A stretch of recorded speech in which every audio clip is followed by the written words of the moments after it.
Okay, with the time being 5:15, a quorum of committee members present, I'd like to call the August 2nd, 2022 Economic Development Committee meeting to order. First item. Approval of the minutes from 7/5/22. Any discussion? Motion to approve. Motion to approve? Okay, motion to approve by Killian. Second by Lukens. All in favor? Aye. Aye. Opposed? None. On to item 2, discussion and possible action approving commercial rehabilitation loan funds for 108 North 2nd Avenue. Tammy? Liz? Yeah, Tammy Stratz, our Community Development Manager, will brief us on this commercial rehab loan. Hello, I'm back again. I have a typo, it's South 2nd Ave, so I apologize to make that change. We have another application for a commercial rehab. I don't know if you remember, a few weeks ago, we had a couple of them. We have one more. I'm pretty excited about it, kind of all in the same area.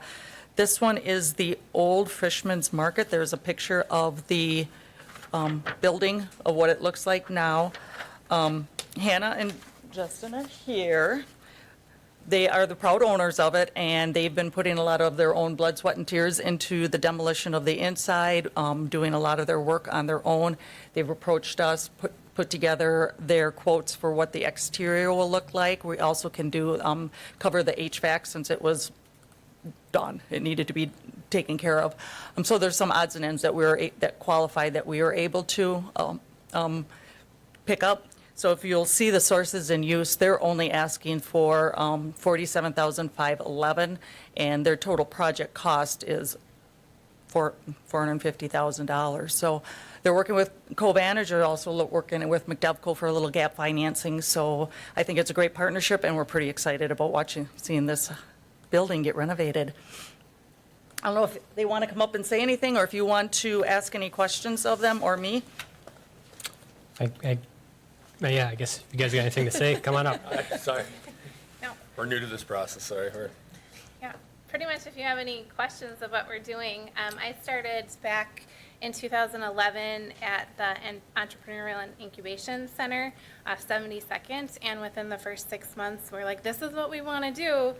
We've looked at lots of different existing businesses of buying and adding my cheesecake business to it, and all have run into red tape and other issues.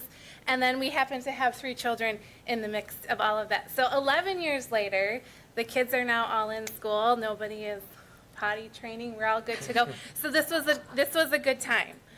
We managed to pivot and make our way through the COVID situation. I have a licensed commercial kitchen in our house, and so we actually did very well during the COVID years, because as everybody else was shut down, I had the opportunity to continue with my baking. So that is what has brought us to this point. And we fell in love with Frostman's. That there's a lot of work, much more than what I was expecting, but we're excited to see. And I think we're on track for the most part to be open in the next couple months. So. And that building is huge. Yes. Very Yes. deceiving from the front. I guess discussion, Alder Rasmussen. Thank you. Yep, just a couple comments. I too am excited to see a new opportunity for the Frostman Building. Obviously their business was there for a really long time, and they operated as well as their wholesale business, the retail storefront as well, with select hours. So I think it'll be nice to see a consistent commerce operation happening in that building that just really gives that new life. And part of our vision for 2nd Avenue when it was redone was that we would have a diverse mix of business uses there. So I think this is a fit, and I think that I love also that it's eligible for our commercial rehab funds, because we loan those funds out, we collect them back, and we loan them out again. And that cycle has been perpetuating for a really long time. So definitely a recipe for success when we do it that way with business owners. So also exciting that a graduate from the EEC Took a long time. long time, but I love the fact that you've gone through that process because, just that mentoring process and the business plan development part of that program is so key. So I will make a motion that we approve that loan. Okay, I have a motion for approval. Do I got a second? Second by Alder Lukens. Any more discussion? Tom? Thank you, Mr. Chair. I think this is positive, and the numbers and figures are reasonable. I did just want to confirm with the city attorney, since the address was incorrect on the agenda item and throughout the packet, if we're solid on all open meetings fronts. It was a typo, I assume so, but would just want to confirm that. I think I saw her walk in. Is she?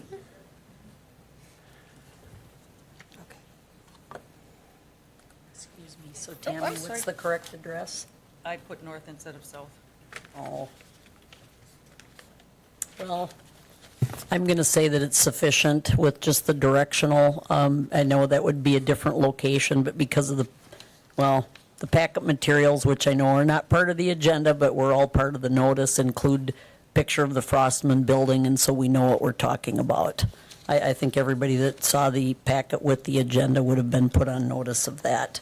So I'm going to say that you're okay. Thank you. All right, and I'd just like to also echo what these guys have said. I spent a lot of time on Second Avenue, so can't wait for that to open up. Yes, we will be over.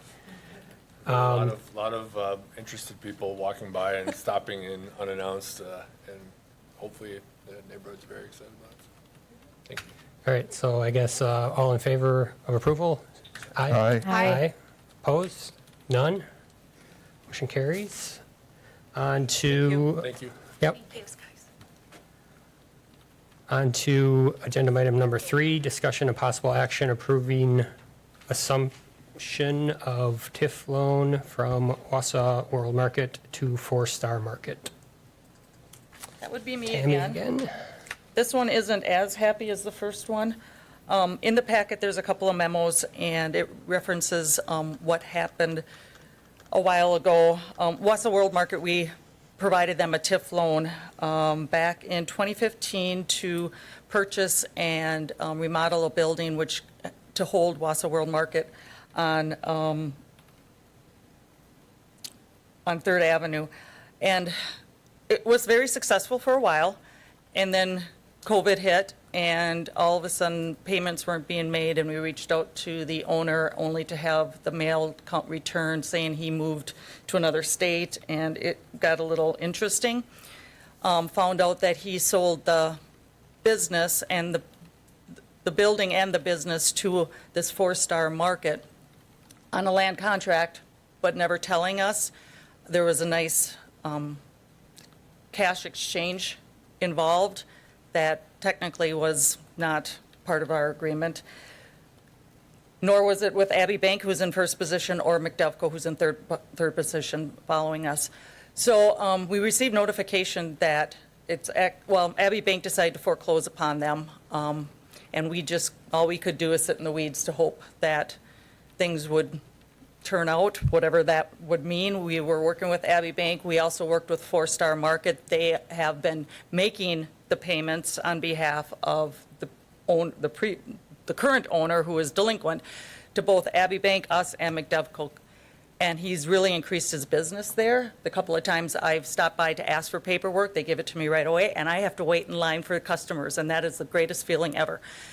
Where before I'd show up and he'd had time to talk to me. So these guys are doing something great. What we're proposing is Abbey Bank is, like I mentioned, foreclosing. We received notification that August 23rd is the sheriff's sale, of which the new buyer is either going to outbid Abbey Bank to take over, or Abbey's going to take over ownership and then sell to them. And we would like to then rewrite our mortgage, and McDevco would like to rewrite their mortgage with Four Star. It's going to be the only way that we can recoup our funds. Unfortunately, if we don't do anything, we're just going to lose everything. But Four Star wants us to be whole. They're very excited about working with us, and like I mentioned, they've asked done everything we've asked for when it comes to financials, insurance, everything, any paperwork, they jump. So, any questions? This is All right, Alder Rasmussen? Thank you. Just a comment. I remember the first time that you came to talk to us about this, and at that time, the Four Star Market owners were here. And it was evident that they had basically invested their life savings in that business, not realizing what the entanglements were that Mr. Herr had. And I believe they trusted him, and I think their trust in him was maybe misplaced. And so I do feel like if we are able to, knowing that, and at least from what I've witnessed, because I work in that neighborhood and we've gone over there for lunch and that, they're working all the time and they're busy all the time, and those people are there every day. It's not run by someone else, with an absentee owner. They're there and they're working it. And, the fact that they have faithfully made the payments themselves and not missed one is inspiring. And it makes me sort of wish that we had perhaps been in partnership with those people all along. And I think that it's always been our goal from the time we seeded that business to help our minority-owned businesses thrive. And I think absent COVID and, the entanglements that happened between Four Star and Mr. Herr, I think that, them coming on board was a good thing. I mean, I think they've really, like you said, ramped up the business, and they have, really created success where the previous owner was kind of languishing. So I think it's not even a matter of losing our investment. It's a matter of this business being able to continue to operate in the area that it operates in and serve its customers. And I think if our rewriting of this loan, along with the other lenders, can get us in partnership with the right people, I think that a positive can come out of what was about to be a serious negative. So I'll make a motion that we grant the assumption of the loan between Four Star from Wausau World Market. Okay, I got a motion to grant the loan, changing the name. Do I got a second? Second by Alder Killian. Any more discussion? Alder Killian. Thank you, Mr. Chair. Yes, I would support doing this as well, and if this is an asset to the neighborhood and the community, so if there's a way to assure a successful outcome for both the business and the city, I would support that. My one question I would ask is, moving forward, might it be possible to identify some protective or precautionary measures that were not in place in this situation that might better protect the process? Thank you. And that's a great comment. Sometimes when you're in second, third position, it's hard. And sometimes, unfortunately, we do lose. But when you take a look at our foreclosure rate, it's like 2-3%. So I think we do pretty good. But I know it's sometimes it's hard to take when you're second and third position, and when that mortgage goes south, we're kind of stuck. Thank you. All right, Alder Lukens. I just have a comment. I just wanted to give my support also to their business. I'm glad to hear that they're doing well with that. And I used to work with foreclosures. I used to work in law offices. So especially the fact that if it was a cash transaction, and, I can understand somewhat. I mean, I agree it would be nice to be able to safeguard, but yeah. So anyway, I just basically wanted to say I'm very much in support of their business continuing and the loan, us continuing the loan. Thank you. All right, I think we're ready to vote. All in favor signify by saying aye. Hi. Aye. All opposed? None? Okay. Thank you. Yep. On to agenda item number 4, but we have some conversation about that. Liz? So this, the third amendment to the River Life Condo Development Agreement, we're going to pull from the agenda today because the draft that we anticipated being ready to go is not. We need a response back from the developer. And it would have been too it would not have been timely. I did not want to spring this on you guys to have in a packet basically the morning of the meeting. But I wanted to also just briefly explain what we're going to be looking at, because if you recall for this development agreement, the current closing deadline is, or current closing date is August 5th, the current commencement is August 15th, and the current completion is November 13th, 2023. All of those are going to be amended and moved backward.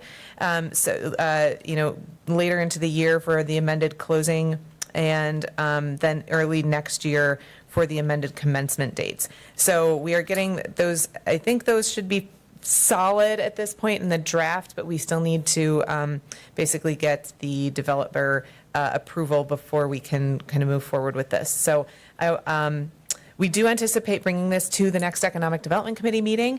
I will also note that we will need to amend the riverfront declarations, the East Riverfront declarations that kind of go hand in hand with this development agreement, because the lot lines and legal descriptions and their proportionments will be different because of the lot size and lot lines on the development project. So we're pulling it for today, but keep an eye out for upcoming meetings. Yes. Alder Rasmussen? Just a question, I guess, as we're going back and forth with this particular project, are we dealing with any sort of substantial changes in the design or the layout of those buildings? Because this is the one with the amphitheater, we're already not getting that now. And we're waiting and we're waiting. I think we did amend the dates to like kick it out a little further because we had some, COVID or supply chain related delays and whatever. So, we're going down a path here with them. So if there's substantial changes, I think we need to know about that too, so. Yes, so I've been told that they're going to go back to Plan Commission for a new GDP. So that is, I don't have any draft confirming that right now, but I've been told that that's the case. As to the amphitheater, I just wanted to make a note. I've been in contact with the developer about that. And what he wants to do is wait until the development is done to figure out exactly where it's going to be and how it's going to look and kind of land best. But that has not fallen off the agenda or the radar for us or for him. It's just pushed back. That plan, though, does include public incentives, Yes, or it reverse does. TID incentives. So before the Plan Commission approves a revised plan that repositions those buildings on the site, I think we should see that here. I mean, we approved a plan, and if what gets delivered is not the plan that we wanted, and stuff is all of a sudden in different spots and facing differently, we need to know about that. I mean, that. Absolutely. We've had other projects where, we thought we were getting one thing, and then it was like pulling teeth every inch of the way to make sure that the materials were right, and that the landscaping was right, and that the, whatever. So I would say no substantial changes without them coming back here. Makes sense, absolutely agree. Thank you. All right. So we'll go on to agenda item number 5, presentations on the River Life RFP responses. Good evening, everybody. You'll remember back to your May meeting, you approved a request for proposals going out for lots 6, 7, 8 of our River Life district. We received 2 proposals on that. One from S.E. Swiderski, second from the team of KG Development and J. Jeffers. We've asked both teams to be here today to present to you. So they'll be giving you brief presentations. We'll have an opportunity for question and answer, and then we'll convene to closed session, have our discussion of that, and come out and possibly move one of the projects forward to council. So I'm not going to take up any of your time. I think we have J. Jeffers first on the agenda. We have them joining us virtually. So if you want to unmute them. And Anthony, if you want to introduce yourself as well as your team, we've got the presentation up here, and I'll turn it over. Thank you so much, Randy. Definitely appreciate it. Hey, Jamie, you want to kick us off? Introducing us. Hi, my name is Jamie Gray. I'm one of the principals of KG Development Group, and I thank you so much for the time that you've taken to speak with us today about this development opportunity. I had the opportunity to come down to Wausau for the developers tour that you that the city put on, and we were very thankful for that opportunity. And as I was driving in from the Milwaukee area, I was struck by the natural beauty of the landscape. And it led me to want to learn a little bit more about the area and how the city and the community were carved out from these woods. The themes seem to be the same. A place known as Big Bull, being cultivated from the lumber mills and further industrialization with deeply German roots, to a town that is continually trying to grow into a place to be born, raised, and to grow old. And if you must go away, to a place that wouldn't be hard to come back to. That being said, KG Development Group has partnered with Josh Jeffers and Company, as well as Greenfire, to present a development that would be congruent with the values of quality and opportunity and inclusion. KG Development Group has worked with Josh Jeffers, who have made a commitment to working with emerging developers to share their experience in doing historical preservation as well as market rate development, while we share our expertise in affordable housing as well as supportive and inclusive housing. I'd like to now go to the slides that we have presented to share for you in regards to this development. If you have the slides up. Hey, Randy, do you want the controller from my end, or do you have it? I can hit I- share here. I will control it on my end. Unfortunately, that's, I think, the only way we can do it, so. Oh, okay. All right, thank you. Yep. So 1200 North River Drive, we are going to include a diverse, thriving, and district rooted Are you in. able to, I'm sorry, Jay, are you able to share it on the screen, Shannon? Are they not able to see it? Our end. They're not able to see it? Hold No. on, hold on 1 second. Okay. There we go. Can you see it now? Yes, we can. Yes, Okay. thank you. Yep. So the site is 1200 North River Drive. Just want to go back maybe two more. There you go. Okay. So 1200 North River Drive is a diverse, thriving district rooted in the river life culture. A unique place where the world will come together to live, work, visit, and play through the development of housing and local businesses, jobs, education, hospitality, and cultural pride. You can move it. The next slide. As stated, it is a partnership between J. Jeffers and Company, KG Development, and Greenfire.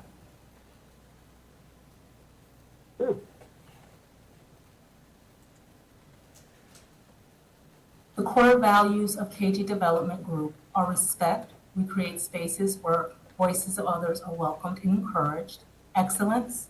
We promise to always provide quality work and ensure the satisfaction of our clients and stakeholders. Authenticity. We act with honesty, integrity, and transparency. We understand that our clients' trust is of the utmost importance. And loyalty. We promise to remain true to who we are and what our core values are, as well as the mission outlined by our stakeholders.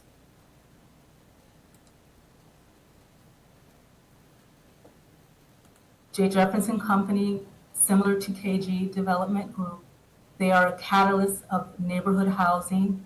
They, again, support emerging developers, greater support around the capital stack. They have a very good open line of communication and transparency. Equal opportunity around equality and inclusion. The project summary, our vision is to develop a fun, collaborative, and thriving community-oriented space for individuals and families of Wausau and neighboring towns, aligning with the vision and mission of the city of Wausau to bring the community together to create a vibrant, useful, and distinctive for all. KG and J. Jeffers are proposing the development of 16 townhomes on Lot 6, 62 units, mixed-use residential and commercial on Lot 7, and 84 units of mixed use of residential and commercial on Lot 8. And then I will turn it over to Anthony to talk about the project budget and impact. Hey, thanks, Jamie, and thanks again to the city of Wausau for taking the time out today to allow us to present our proposal. So here's just to show the project summary and uses. Based on the design criteria stated in the RFP, the total construction or development cost came to just shy over 44 million. From a couple sources, it's showing, based on the rental income, it's showing a first loan size of 18 million. Equity of about 1.6 million, TIF of about 6.4, and a gap of around additional participation needed around 18 million. Again, I just want to be clear that this budget is based on the design criteria based on the RFP. And, as we know, construction costs have significantly, increased during the pandemic. But we have discussed some alternatives to bring down the costs here by the use of alternative materials for building exterior. Maybe instead of masonry, use of panels. And we'll show some slides of some existing projects we have here in the Milwaukee and Sheboygan area to show some examples of some other projects. I'm sorry, can you keep it on the, I'm sorry. Yes, I'm sorry about that. But you definitely show that on the next slide. Some other cost saving methods are to reduce parking ratio to 1-to-1, possibly share parking structure, and potentially creating a surface lot and reduce the number of buildings. And also to even reduce the density through 3 flats. Also during the duration of the construction, we definitely always seek to make an impact by adding creation of 106 jobs during the construction phase. Also 25 jobs being retained via direct and indirect spending impacts. And also, very important to make sure that we always include MBE and SBE participation, not just from subcontractors from the construction side, but we look for professional services as well, whether that's legal, accounting, marketing, communication from the design side as well. Next slide, please. So here are some examples of some projects in the Milwaukee area that we won through a request for proposal over the last couple of years, and these are moving forward with construction. So just wanted to show you just a couple different examples of some other projects in the Milwaukee and Sheboygan area. You can continue to the next slide, please. Just kind of show just a different view looking west. This is on the east side of Milwaukee in the River West area of Milwaukee. Next slide, please. This is another project on the northwest side of Milwaukee. So the first project was, workforce housing, and this is an affordable permanent supportive housing project. Next slide, please. Just to show a different, another view looking north of this particular site. Next slide, please. This project is here. It's on the east side of Milwaukee, the Harambe neighborhood. So this is a mixed income development with about, we have some like 10,000 square feet of commercial space. 2,500 is dedicated for like micro retail. Again, just want to show some different facades, materials being used, just different projects. Next slide, please. Just to show a different angle looking from the main corridor of King Drive. Next slide, please. This is another project here on 7th and North Avenue in the Milwaukee area as well. And this is affordable housing project in the Arson Carter district titled Brownsville here in Milwaukee. But just want to show you guys some different material components. Next slide. I think it's maybe one or two more. And this is another angle coming from the freeway. And, next slide, please. Thank you so much for that. And this is just to show the development timeline here, our proposed development timeline. We submitted the RFP back in July. Usually the city will announce, developer sometime August or September. From September to November, working through, land use and approvals and working for, best and highest use design, working with the city. I'm sorry. I've had some background. I'm sorry about that. Yeah. Also, just working through the design phase through November and August 2023, closing the finance and beginning construction September of 2023, with a final completion and occupancy in April of 2024. Next slide, please. And then just want to just project contacts.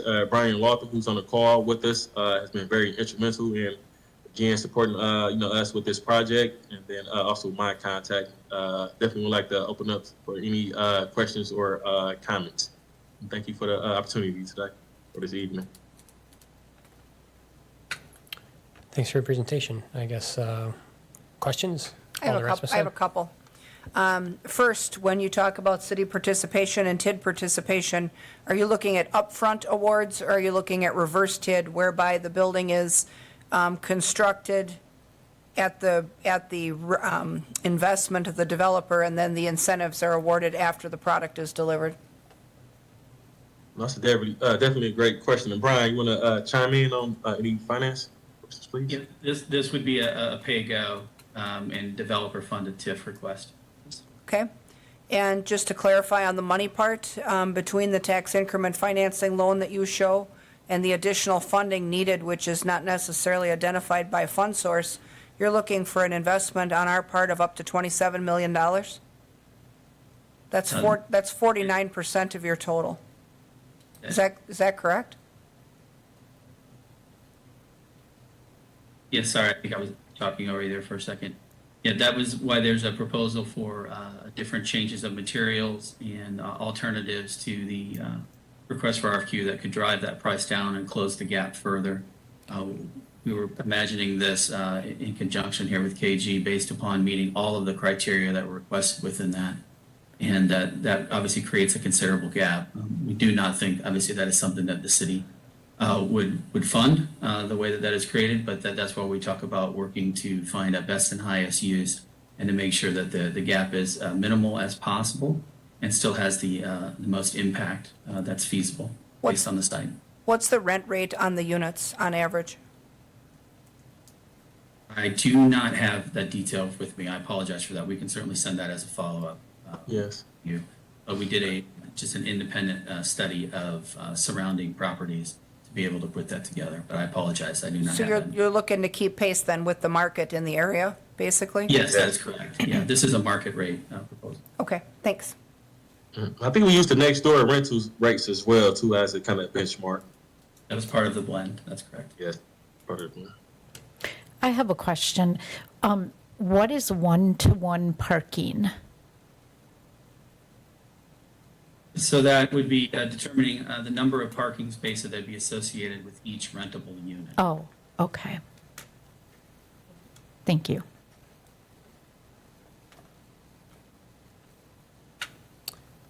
Any more questions, discussion? All right. Thanks for your presentation, guys and gals. Thank you guys so much.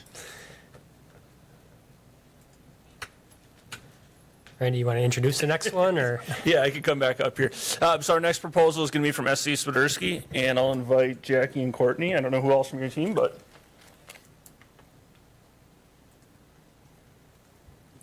Good evening. Thank you for the opportunity to share our proposal for River Life North.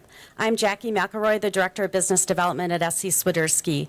And I think first we have maybe a fly-through of the site that we could show. Do you see that file? Yes, I do have it. Oh, there it is. We find it's easier to show this first, and it answers a lot of questions as we go through the proposal.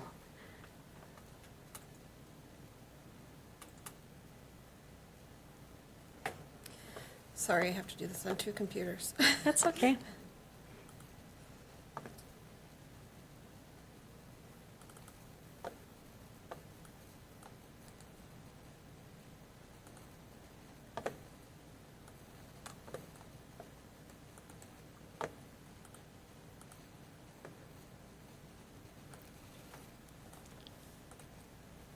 Do you want me to play it right away? Sure, go ahead. Okay. So this is our project, which we call SCS Wausau. And first, you'll see the parking structure. We'll explain more details about that.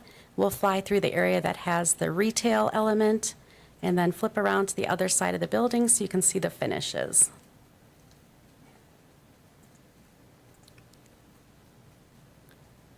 There you go. Thank you for that.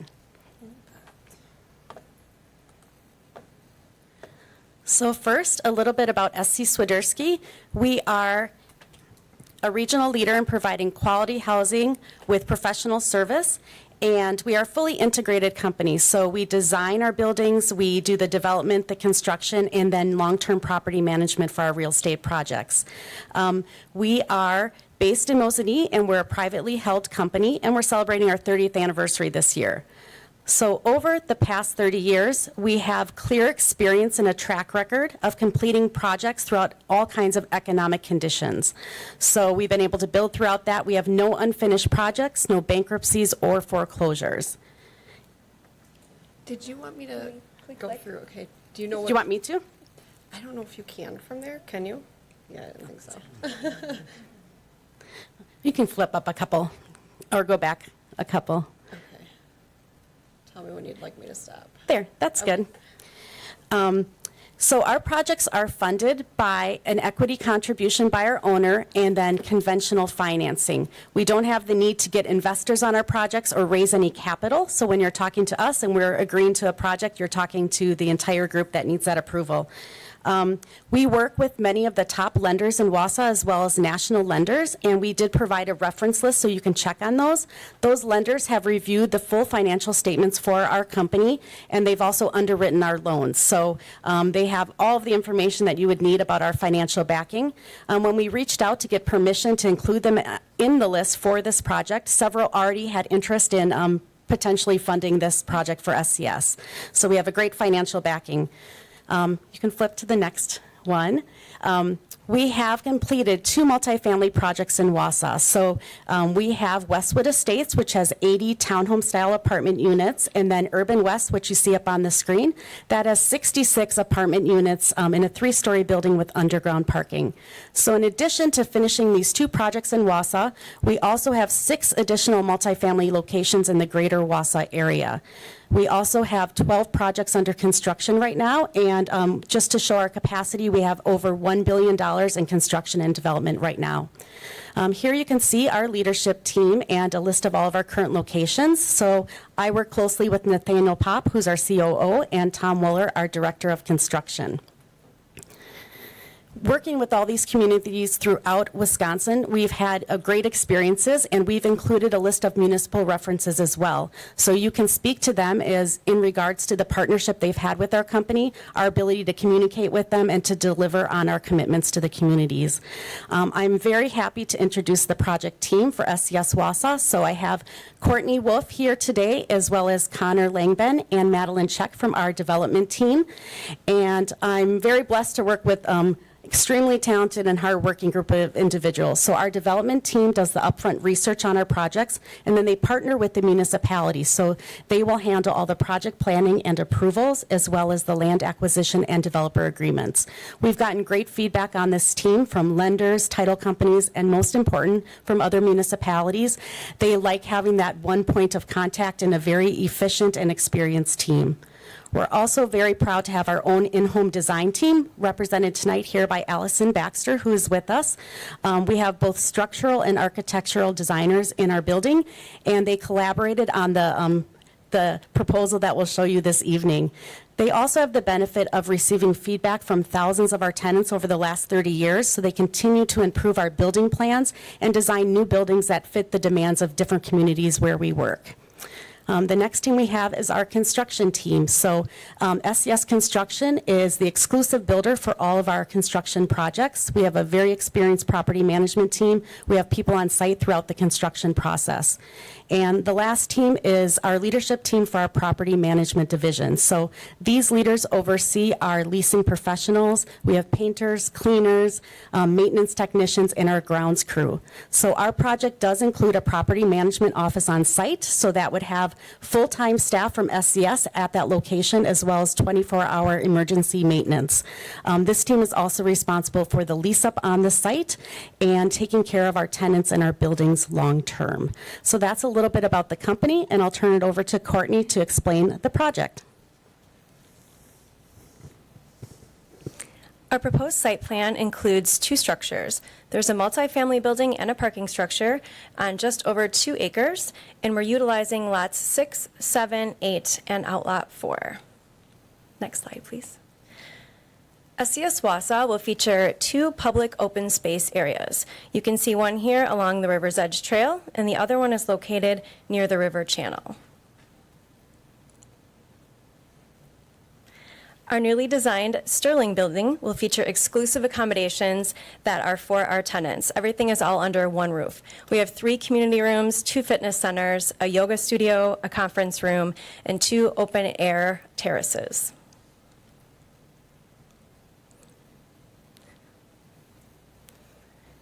In summary, SCS Wausau will provide 200 apartment units to the City of Wausau with a healthy unit mix and several floor plans to choose from.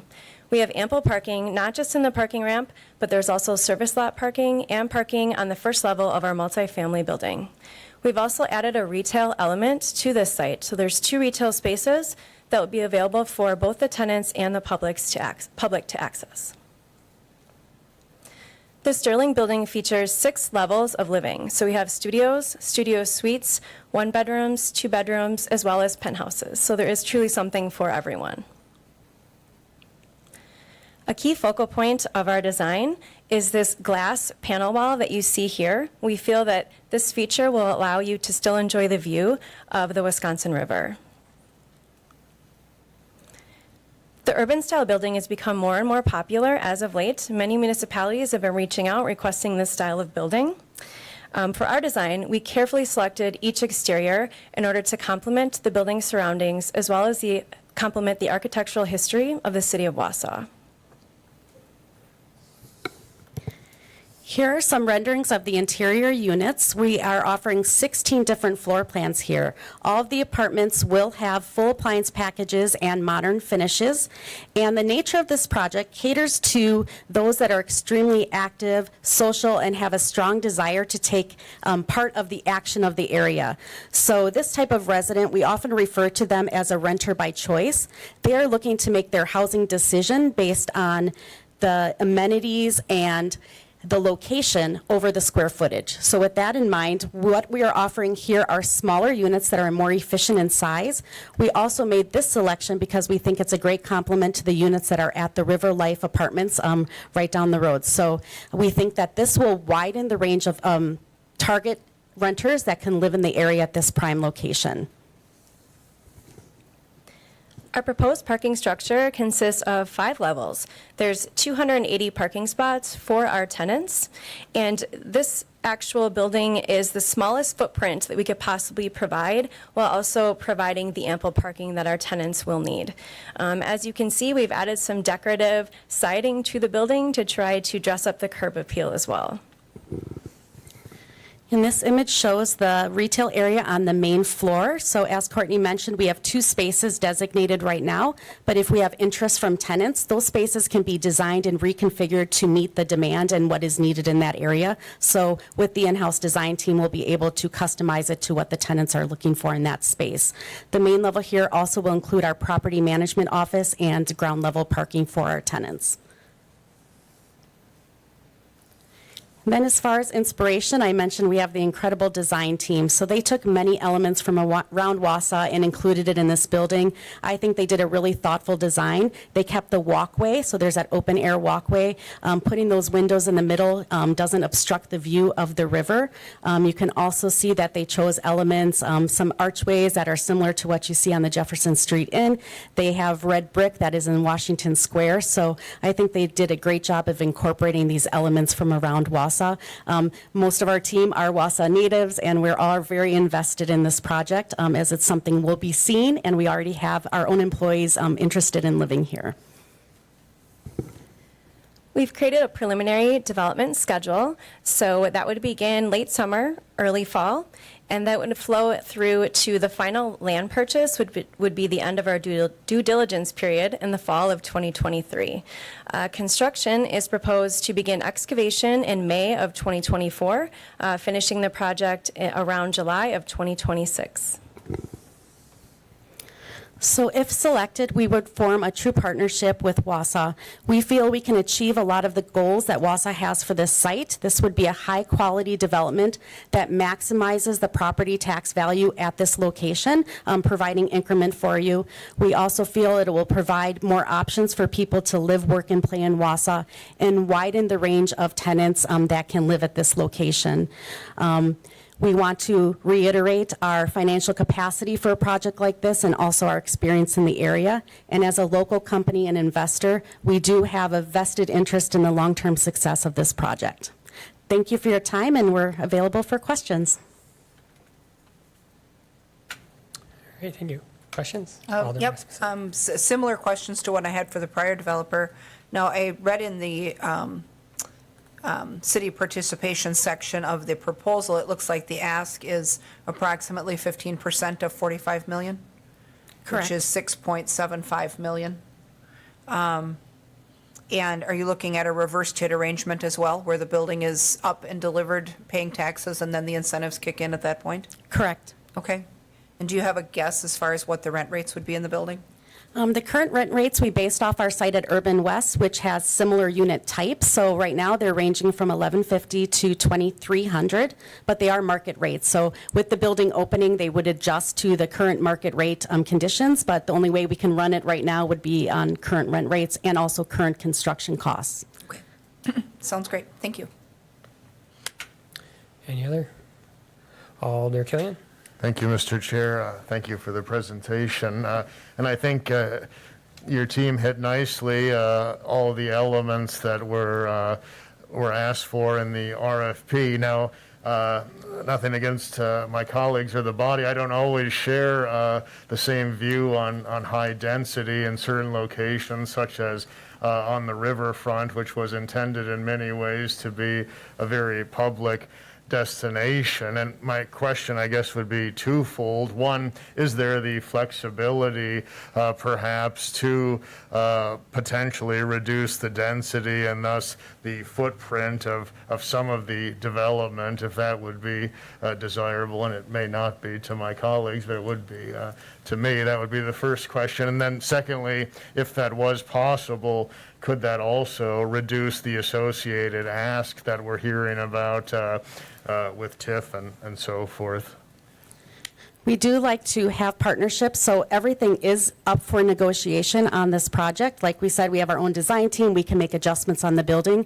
When we're running numbers for anything less than the density we're providing here, it makes the project unfeasible and the ask actually becomes greater. So adding those extra units, you can divide some of the costs out. There's that efficiencies in that economy of scale on the site. That area does still have a lot of open areas. I know my kids go down to the park. We know we're down on the walkway all the time, so hopefully you can see the benefits of adding that density and the increment on this site. Thank you. Just Alder Rasmussen? one other quick comment. The other thing I noticed was, and I thank you for keeping the footprint of the parking structure small if there needs to be one. One thing that we've always talked about is that obviously when you ask a large volume of people to live downtown and they come with a car, there has to be a place to put that car. And so surface parking is certainly not something that we want to see a ton of there, but I'm glad to see that you've scaled the surface parking to accommodate a few of the residents, visitors, and retail, but not everybody.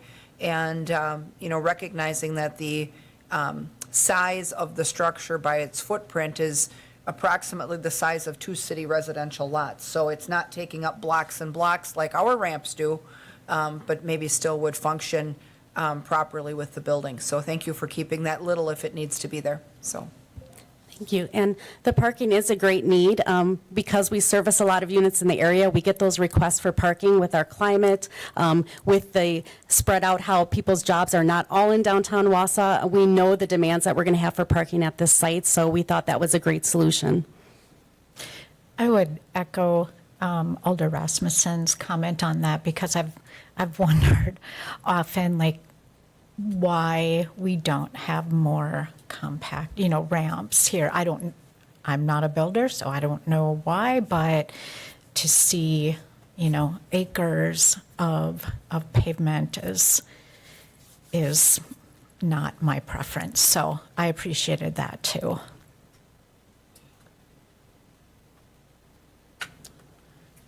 Any further discussion? I'll make a motion for closed session, though, if you're ready for that. Sure. Okay. So I'll move that we go to closed session pursuant to Chapter 19.85, Paragraph 1, Sub E of the Wisconsin statutes for deliberating or negotiating the purchase of public properties, investing of public funds, or conducting other specified public business whenever competitive or bargaining reasons require closed session relating to a review and recommendation of River Life RFP responses. Okay. To close. It needs a second. It needs a And then second, roll okay. call vote. Okay. Alder Lukin seconds. And we do a vote? Roll call. Roll call? Yep. Roll call vote? Okay. We'll start with Alder Lukens. Yes. Okay. Alder Killian. Aye. Alder Asmussen. Aye. And I am also aye. Okay, so we're in closed session.